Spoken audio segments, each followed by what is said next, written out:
Machiegni jahera mara chenro mar penj laktar achiel kachiel kokalo Ramogi TV kawa wacho ni ngima en mwandu.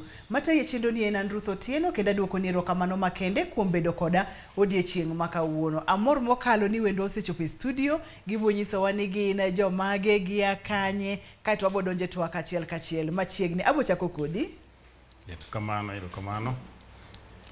An gi nyinga iluongo ni Daniel Otieno. An ajasa kwa bondo dhoot moro ni Waora to gi Nairobi ka ayudra e state miluongo ni Madare North. Kamano. Erokamano ahinya. Wuod sakwa machiegni chenro mar penj laktar kokalo Ramogi TV. Erokamano ahinya. Machiegni? Erokamano ahinya. An iluonga ni Nicholas Otieno Kayo, wuod Asembo, but atiyo gi organization miluongo ni Kawe. Miluongo ni? Kawe. Tiende ni? Kawe ochung'ne Kenya Association for the Welfare of People with Epilepsy. Yeah. Erokamano ahinya. Arwako we chenro mar penj laktar achiel kachiel kokalo Ramogi TV. Mana kaka iwinjo no jahera mar chenro mar penj laktar kawuono wadwa ni wagoye mbaka kotenore kod tuo mar epilepsy mabende thothne waluongo ni ndulme gi dholuo. Wantiere kod jalony e weche mag jogo modak kod tuo mar epilepsy. Abo chako kodi. Okinyiso ni tuo mar epilepsy hie en ang'o? Tuo mar epilepsy en tuo ma affect wich mar dhano. En tuo ma ka ng'ato nigo to iyudo ni opodho kasto obedo gi yiengruok mar del. Jomoko be ok podh lakini senses mag dendgi ibedo interfered go for some time. Yes. Ma en tuo mar obwongo mamiyo ng'ato thothne podho. Mano kende gima onego bed ni wang'e kotende kod tuo mar epilepsy. Podho ni ok en podho kende, entie types mopogre mag epilepsy. Epilepsy opoge e yore ariyo madongo. Ndulme nitie miluongo ni simple partial ma ng'ato ok lose memory, to nitie complex ma ng'ato pache lal. Kasto nitie be generalized, mong'e ahinya en generalized ma ng'ato podho kasto yiengre gi dende te. Mano ema ji mang'eny ong'eyo. Lakini nitie ndulme ma ng'ato ng'eny to kopodh. Nitie ndulme ng'ato konindo to yiengni ayienga for some time, to nitie ndulme be ma ng'ato ok riere. En obo beta kanyo but onge muscles e dende masudo. Magi bide kidenye mopogore. Yes. Hie ang'o mathoro kelo tuo ni? Tuo ni kelo gi gik mopogre. Nyalo bedo ni ibedo gi infections kaka malaria, meningitis. Nyalo bedo ni yudo accident ma wi ogore kamoro nyalo kelo ndulme. Nyalo bedo ni sama ni nyuoli nitie injuries manotimre e process mar nyuoli nyalo bedo godo. Kasto be nitie moro ma iyudo kalure gi familia kaniga gi history mar podho ni. Kasto nitie be miyudo gi drug abuse, tiyo gi yien ma ok oyiene ji tiyogo kaka njaga, kong'o gi mamoko. Ilero no kacha ni nitiere kod lony kata itiyo kod jogo modak kod tuo mar ndulme kata epilepsy. Ka wang'iyo pacho ka kwan chal nade kwa ng'iyo gwenge mopogore kuom ranyisi kaka gwenge wa Manyanza, kwa dogo kaka ichunyi boma ma Nairobi, kwa ng'iyo gwenge mag Mombasa kata gwenge mag Got koni. Chal nade kwan mar jogo mantiere kod chandruogni kata tuo ni mar ndulme? Kanyo abo chako gi piny mangima. Ka lure gi statistics, wachre ni piny mangima ji 1,50,000 e piny mangima chandre gi tuo mar ndulme ni. E Kenya kae wachre ni kuom ji 1,000 ji 18.2 yudre gi tuo mar ndulme ni. 12.2 ni kitranslate to mino ni e Kenya ka ji 100,000 nyaka 1,000,000 chandre gi tuo mar ndulme ni. Ma en tuo ma onego bed ni ng'iyo kabisa nikech o medre yo mamalo. Erokamano ahinya.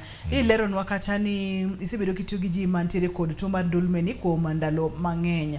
Hie nitiere ga weche mosebedo ka liekore kata weche ma wachore awacha kotendore kod tuo ni ma ok gin adier. Adwa ni mondo miler ne johera mar chenro mar penj laktar ni weche mosebedo ka liekore kotendore kod tuo mar ndulme kod adiera mar tuo ni gin ang'o gini? Wachre ni joma nigi tuo mar ndulme jomoko wacho ni gin gi jochiende. Jomoko be wacho ni en gima oore gi kidala jo kizungu wacho ni witchcraft. Jomoko be wacho ni en tuo mi oro ni ng'ato. Jomoko be wacho ni ka imulo lach mar ng'ama podho kata kikalo lach mar ng'ama podho, sama podho no kimulo rembe, kimulo lape timo yudo tuo ni. Mago te ok gin adier. Tuo mar ndulme yudre gi yore mana kuongo wacho ka. Onyuoli kode kalure gi history mar family ni. Iyude through infections kaka malaria gi meningitis. Iyude through accidents mag ndara. Iyude through tiyo gi yiende ma ok oyiego kaka mjaga gi kong'o gi mang'eny. Kasto bentie jok ma yude gi after bedo gi shida mar kiakili for some time. Iyudo ka yudo tuo ni. Ero kamano nyaneno ka wantiere kod wendo. Niyudo tuo ni kokalo e yo manikech jalo nyolero nwa kacha nyobiro yore mopogore opogore. Samoro malaria, samoro masira mar apaya, samoro bende nowuok e anyuola. Mari nochako nang'o kata nowagi kon mane? Ero kamano anyalo wacho ni marani kalure gi kaka nobiro, kaka nochakre marani anyalo lere maler. Kech no ochakre kaeno kasebedo ng'ama duong'. To nochakre nobira nitie some of the top type mar ndulme be mabiro maonge gi cause makata maonge gi gima kele mano be nitie mabende kanyalo wacho marani en achiel kuom manobiro no ma kizungu wacho ni idiopathic type ma en oonge gi non cause gimokele intiere kode. Koro marano mane kaka marano nochakre chaka ka an ng'ama nodhi mana tumo pi e fridge moro somewhere.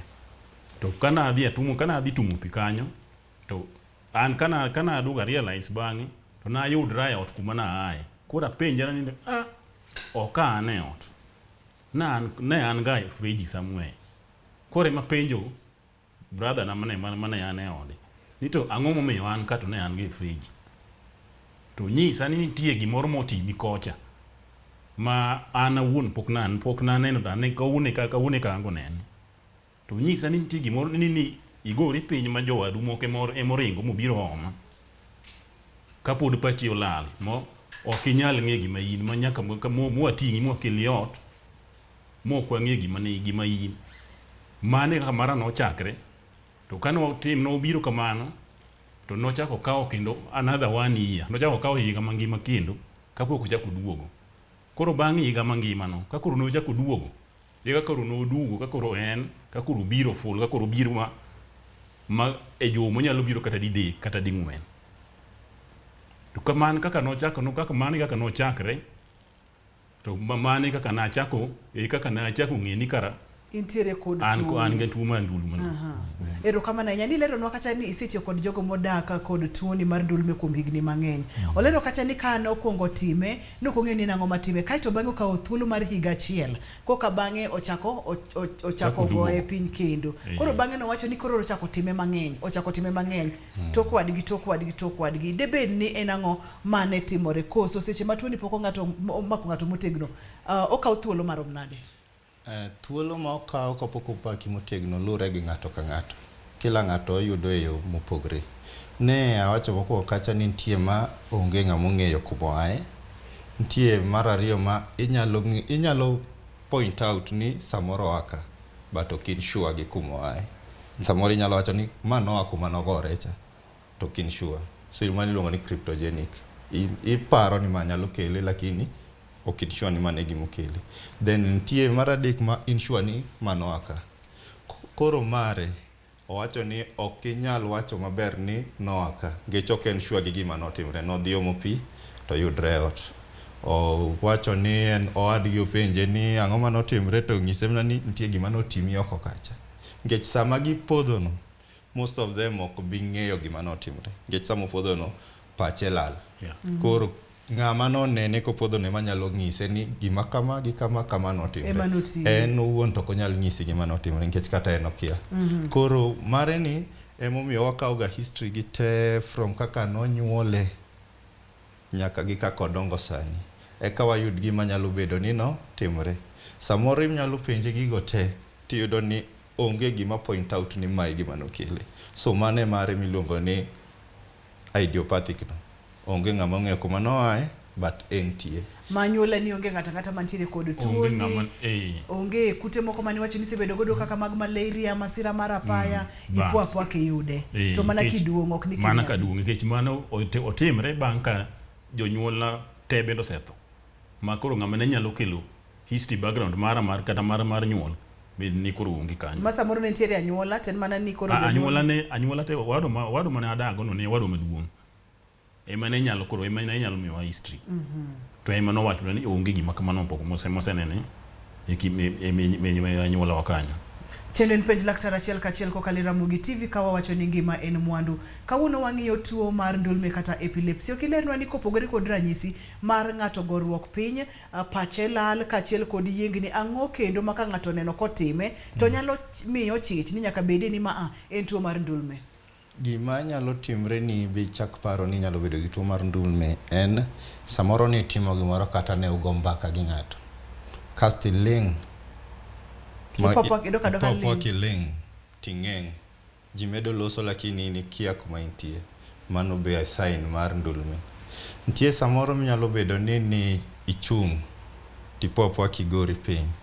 Okirieri okitengri gori agoya piny tenindo kanyo. Mano be nyalo nyiso ni in gi tuo mar ndulme. Ntie moro mane itimo gimoro to lweti moko kata part mar dendi achiel moko kamoro achiel ok sude. Mano be yo moro mar ng'eyo ni in gi ndulme. Kasto ntie moro ma part mar dendi tetni. Okipodho lakini kibet to yudo ka ntie part mar dendi ma tetni.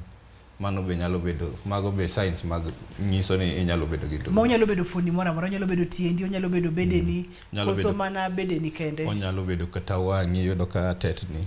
Onyalo bedo kata iti yudo ka tetni kende. En part moro amora mar dendi. E seche ma ng'ato seneno kata moneno achiel kuom ranyisi gi, ang'o monego bed notimo okang' mokwongo?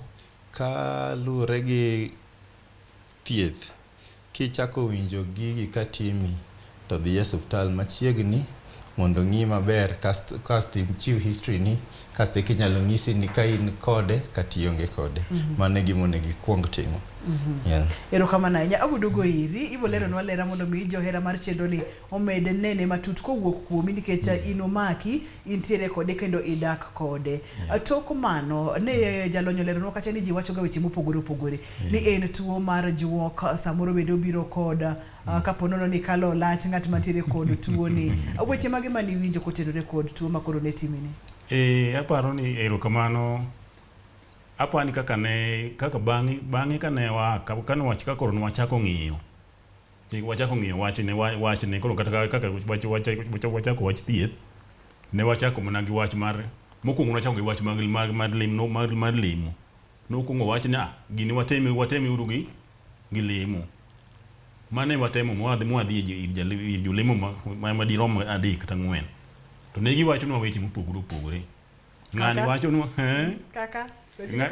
kaka moro wachona ni kae kam nitie gim nitie kamoro mane kadho mane kalo kidhi skul to nitie gimoro mane oketni mane kalo kanyo ma gima ne kalo no ema nomiyo gini ochako go piny.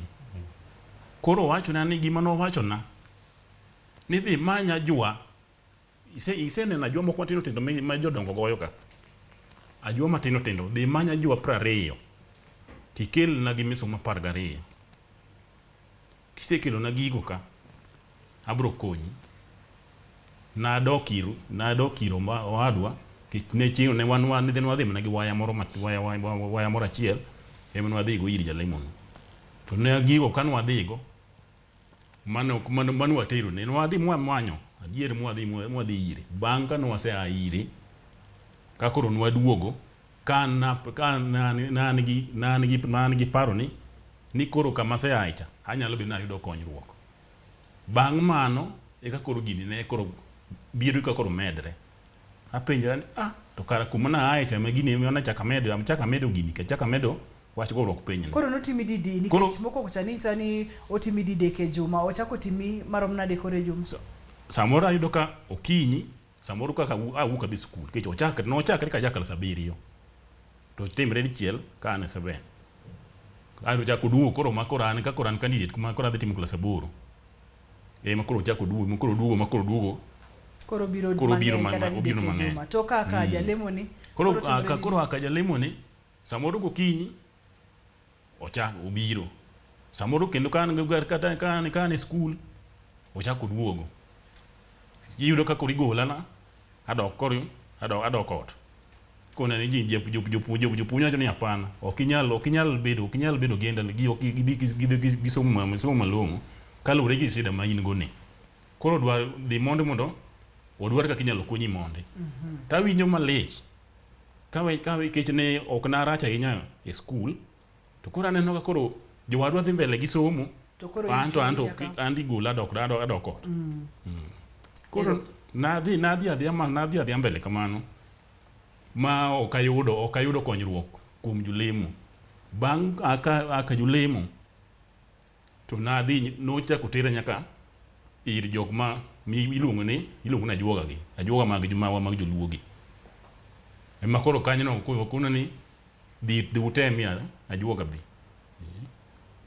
manyalo konyo unyalo ne koro ne wabedo ga gi jok ma manyiso wa kuonde monyalo dhi to watemo kwadhi samwa dhi ni to wadhi adhiya maber ka samoro dok piny samoro biro malo samoro dok piny samwa ka juoga kata ka jalemo ni eka gini dhi malo eka koro dhi malo ka koro komedre eka gini dhi malo nikech ang'o dwaher mondo mi wang'e kik idhi mabor kata matin chenro en penj laktar achiel kachiel kokalo Ramogi TV ka wawacho ni ngima en mwandu kawuono wago mbaka tuo mar ndulme kik idhi mabor kata matin kik isudi